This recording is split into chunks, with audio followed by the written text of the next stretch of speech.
Yes, guys, it's the Calabar Talk Show with Dave, and soon a David will choose expression. It's not going to be business as usual. It's not going to be about cars, about driving school instructing. It's not going to be anything about mechanical management and repairs or whatever thing. It's going to be about how my pennies was collected. It's a popular demand now because it's happening all over. I actually went to the airport police station a few weeks ago to bail someone or to assist in bailing someone who was picked because he happened to be around where an issue of pennies collection occurred, and when the police came and picked people randomly, it was part of it. So if you're living in Calabar, Cross River State, in Nigeria, it's a kind of like a pandemic now, and it's all over the place.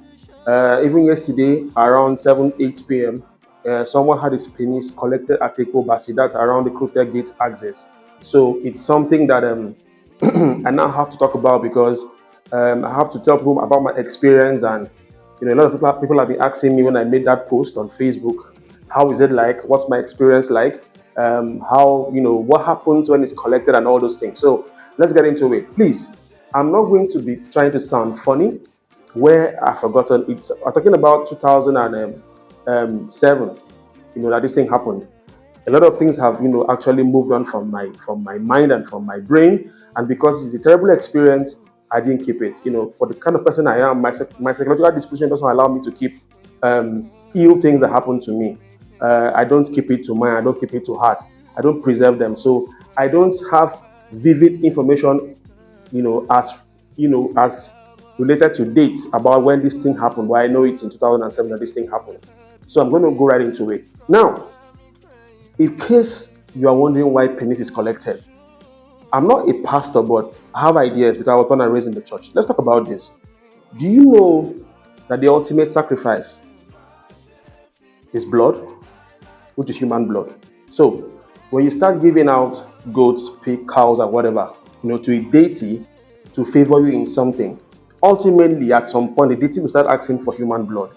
And the ultimate blood for you that is giving that deity blood sacrifice is your own blood.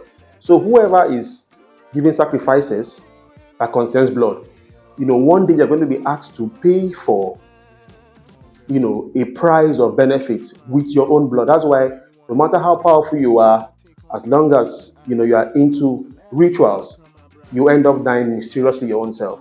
And now, with that being said, I want you guys to understand what it means to have blood sacrifice. The next thing that comes to mind, even in the movies and the next thing that you hear, is that some deities will always ask the men that are asking for wealth to give out their manhood.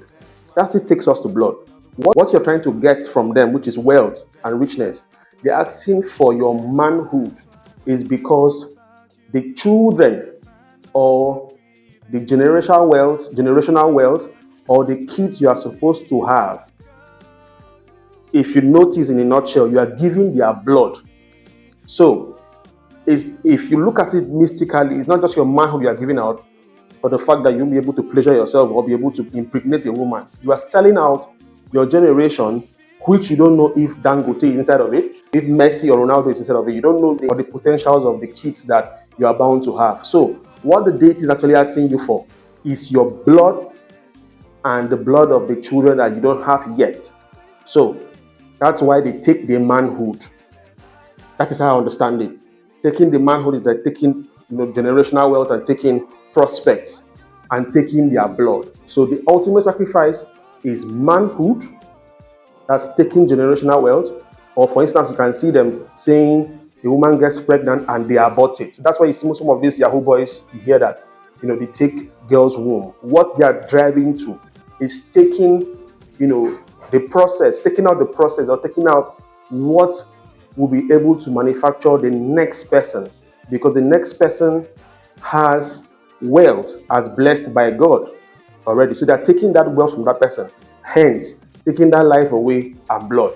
With that being said, so a lot of times I run into people and I don't shake people anymore.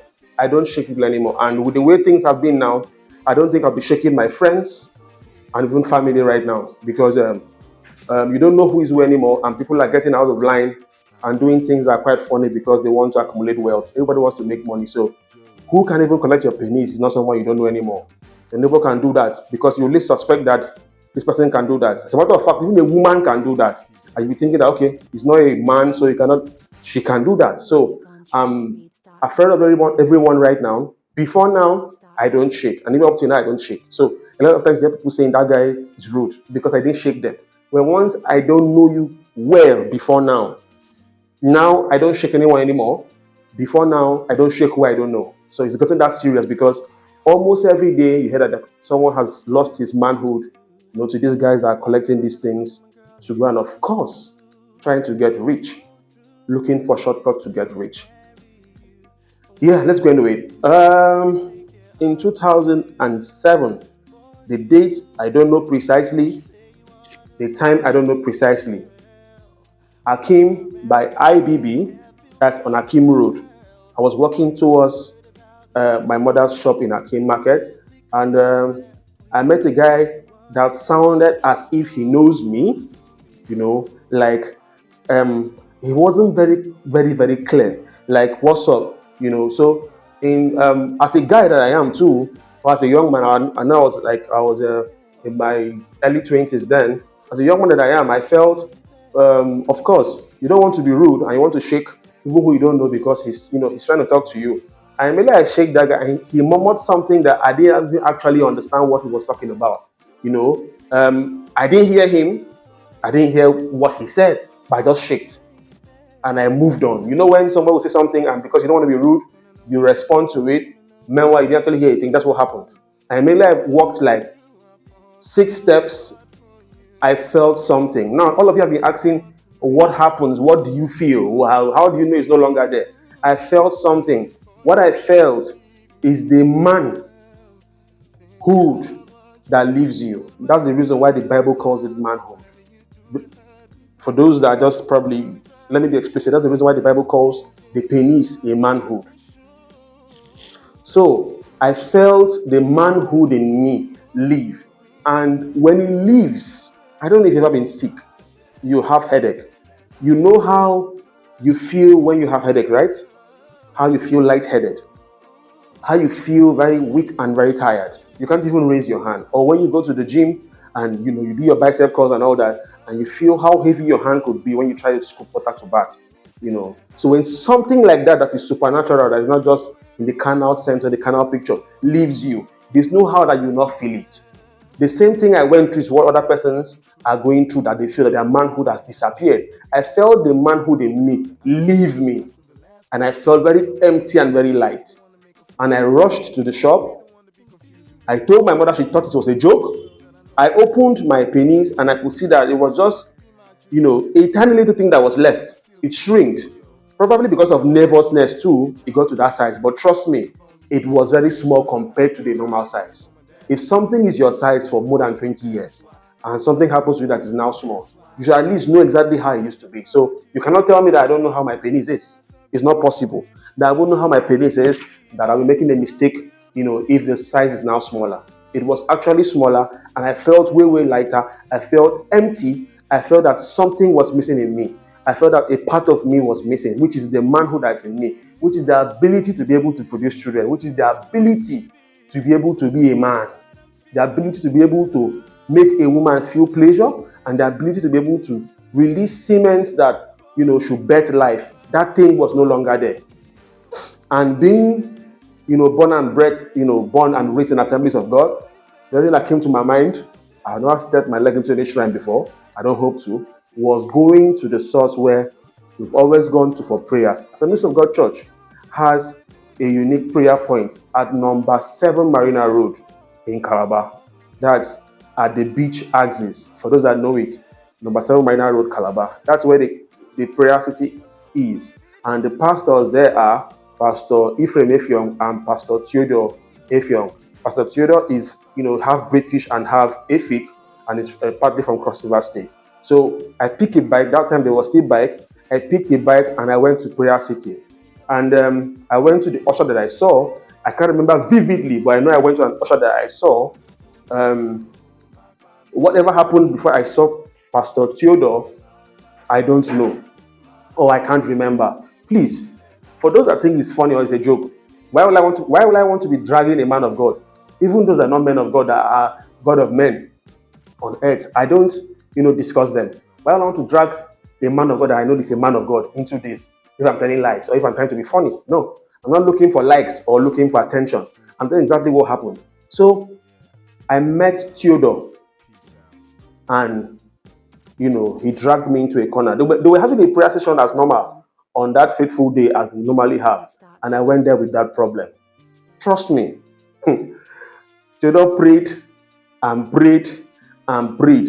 He would pray for at least 30 minutes. He asked me to go. He would go into his inner chambers. And after a while, he would call me back and ask me if I feel any different. I would say no. He would pray again for at least 30 to 45 minutes and ask me to go back. He would go back to his inner chambers. And I didn't know what he was doing inside of there.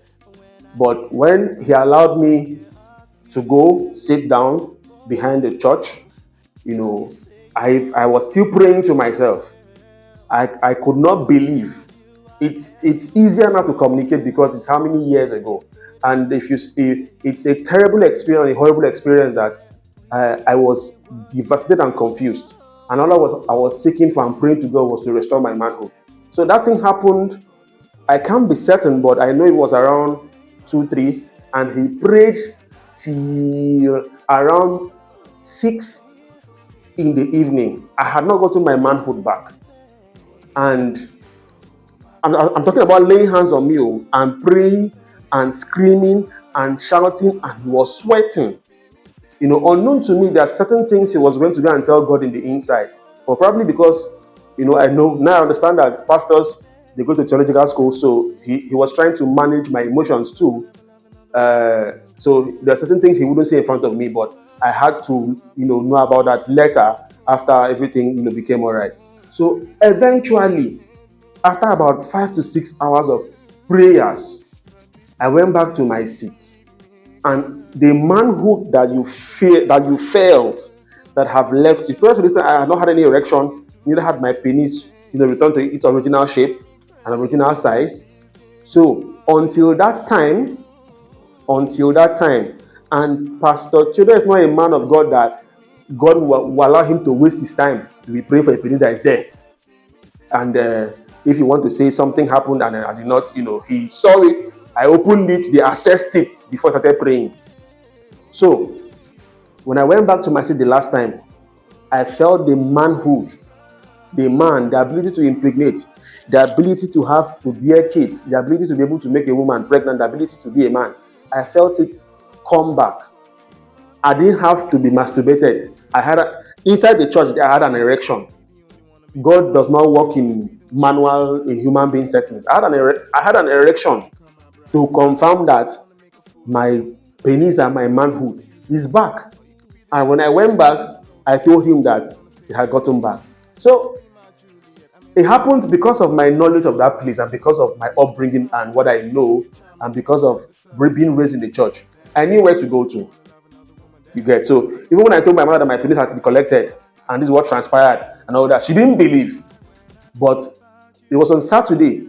And on Sunday, Theodore now went to Assembly of God Church that is opposite Mr. Fans by Marian Road. That's 13 Njidem Road. He now went there to preach. And he was now giving this testimony himself, as in change of pulpit, about a young man that came, that his penis was collected, and he prayed and prayed and prayed. And each time he went inside, what he was telling God is that, God, how can this young man have his penis collected at this young age? Are you telling me that this young man at this age will not be able to bear children and not be able to bear fruits? What will happen to his mother?